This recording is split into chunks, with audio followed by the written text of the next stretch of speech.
पटवारी की maths reasoning हमेशा भाई डरा रही है अभ्यर्थियों को कि मेरा क्या होगा। मैं आपको एक ऐसी टेक्निक देने वाला हूं, इतना सुपर डुपर प्रयोग जो है वो आपके लिए लेके आया हूं कि अगर आप उसको अप्लाई करते हैं तो 100% कह रहा हूं कि मैथ्स में आपके अच्छे अंक आने वाले हैं। आपके एग्जामिनर यानी आरएसएसबी ने तो कह दिया कि पटवारी के लिए हम मैथ्स और रीजनिंग में आपको भाई 45 प्रश्न देंगे, 45 क्वेश्चंस देंगे, लेकिन यह नहीं कहा कि किस चैप्टर में से कितने क्वेश्चंस आने वाले हैं। तो हमने भी एक प्रयोग किया कि पुराने पेपर को मिला के पता लगा लिया कि किस में से, किस टॉपिक में से आपके कितने प्रश्न आने वाले हैं। तो पिछली बार तो मैंने आपको बताया था कि लगभग मैथ्स और रीजनिंग का वेटेज क्या रहने वाला है, लगभग 20 प्रश्न आपके मैथ्स के और 25 प्रश्न जो है वो रीजनिंग के टेंटेटिव आने वाले हैं, और इसका पूरा विश्लेषण भी किया है। इस बार मैं आपको यह बताने वाला हूं कि मैथ्स और रीजनिंग में, पर्टिकुलर मैथ्स की बात करें तो आपको किस टॉपिक, अब टॉपिक डिफाइन कर रखे हैं आपको, लेकिन किस टॉपिक में कितने क्वेश्चंस हैं उसका एक विश्लेषण कर लो तो आपको भी पता लग जाएगा कि आपकी तैयारी का फोकस कहां होना चाहिए। तो मैं आपको ले चलता हूं यहां पे टॉपिक दर टॉपिक, विशेष तौर से मैथ्स रीजनिंग। तो जिनको मैथ्स और रीजनिंग से काफी डर लगता है, भयभीत से रहते हैं, कम कभी छूटती है, भाई उनके लिए तो यह वरदान ही है। और हां, आपको एक बात और बता दूं, आपको बाद में लगता है कि यह तो यार बहुत जबरदस्त प्लेटफॉर्म है, तो एक तो आप श्रीजी स्टडी सेंटर, ये तो आप यूट्यूब पे अभी सब्सक्राइब करो और डाउनलोड कर लो एप्लीकेशन श्रीजी स्टडी सेंटर। यहां आपको बहुत हेल्प मिलने वाली है। लगातार रोज क्वेश्चंस आते हैं पटवारी के संदर्भ में। इसके अलावा आपको बैलेंस्ड वे में टोटल कंप्लीट कोर्स अवेलेबल है, और साथ में पर्टिकुलर मैथ्स और रीजनिंग को भी अलग से फोकस करते हुए एक कोर्स जनरेट किया हुआ है। तो आप बिल्कुल आ सकते हैं, और इसके अलावा आप ऑफलाइन से भी जुड़ सकते हैं। लेकिन मैं आपको ले चलता हूं इस समय की टॉपिक वाइज बात कर लेते हैं। तो दोस्तों, सबसे पहले मैं आपको ले चलता हूं सिंप्लीफिकेशन, जोड़, बाकी, गुणा, भाग और संख्या परिचय से जो प्रश्न पूछे जाते हैं। अगर आप ध्यान दोगे तो पिछली बार जो एग्जाम्स हुए थे वो हुए थे 24 अक्टूबर को और 23 अक्टूबर को, मॉर्निंग और इवनिंग शिफ्ट। अब आप यहां पे देखो, मॉर्निंग इवनिंग, मॉर्निंग इवनिंग। अब क्वेश्चंस की संख्या, सरलीकरण सिंप्लीफिकेशन के दो क्वेश्चंस हर पेपर में थे। और अगर आप संख्या परिचय की बात करें तो इस शिफ्ट में 24-10 वाली मॉर्निंग शिफ्ट में 2 क्वेश्चन थे और बाकी में एक, और इसमें एक भी प्रश्न नहीं था संख्या पद्धति को लेकर। तो सरलीकरण और संख्या पद्धति अनुमानित आपको 3 क्वेश्चन प्रोड्यूस कर रही है। मैं आपको ले चलता हूं यहां पे अनुपात एक चैप्टर दिया हुआ है, लेकिन अनुपात में बहुत सारी बातें होती है, अनुपात, साझा, सिक्के, आयु वाले प्रश्न वगैरह वगैरह। पर्टिकुलर अनुपात को अगर आप देखेंगे तो एक क्वेश्चन हर शिफ्ट में था, यानी अनुपात का रेशियो फिक्स है। लगभग 1-2 प्रश्न आपको वहां दिखाई देने वाले हैं।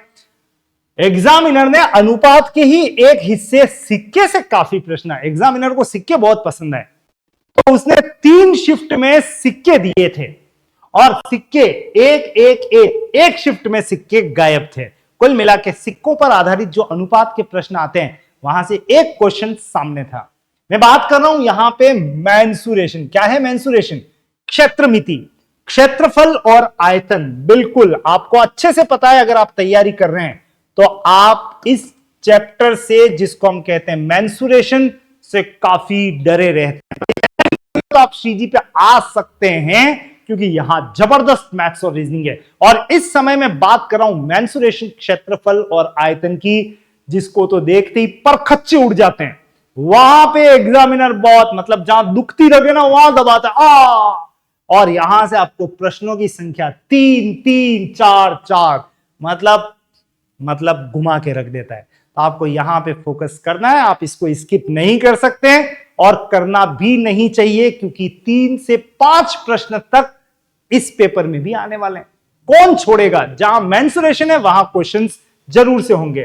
तो आपका कमजोर एरिया हो सकता है, लेकिन एग्जामिनर का फोकस यही रहता है। अब मैं ले चलता हूं एक और चैप्टर, प्रतिशत, लाभ हानि आपस में थोड़े कनेक्टेड है। प्रतिशत से 2 क्वेश्चन हर शिफ्ट में दिए गए हैं। और अगर आप बात करेंगे profit and loss, profit loss के साथ में बट्टा भी जोड़ लेना, डिस्काउंट दिया हुआ नहीं है लेकिन क्वेश्चंस पूछ लिए जाते हैं, वहां से भी 2-2 क्वेश्चन, तो प्रतिशत से 2 क्वेश्चन और लाभ हानि से 2। अब बात कर लेते हैं ब्याज बट्टे की। ब्याज, साधारण और चक्रवृद्धि ब्याज, बहुत डर लगता है ना चक्रवृद्धि ब्याज से। बिना फॉर्मूले के पूरा चैप्टर कंप्लीट होता है श्रीजी स्टडी सेंटर पे, और यू चुटकियों में सॉल्व करके आते हैं। ऐसे चक्रवृद्धि और साधारण ब्याज की बात करें तो आप देख सकते हैं दोनों मिला के 2 प्रश्न तो पक्के है ही है, तो आप इस चैप्टर को भी स्किप नहीं कर सकते, इसका योगदान आपको सामने दिखाई दे रहा है। और अब आप ये देख लो कि आपके पेपर में एक एक नियम, एक चैप्टर है एक एक नियम, यूनिटरी मेथड यानी वर्क एंड टाइम से कितने प्रश्न आने वाले हैं टेंटेटिव।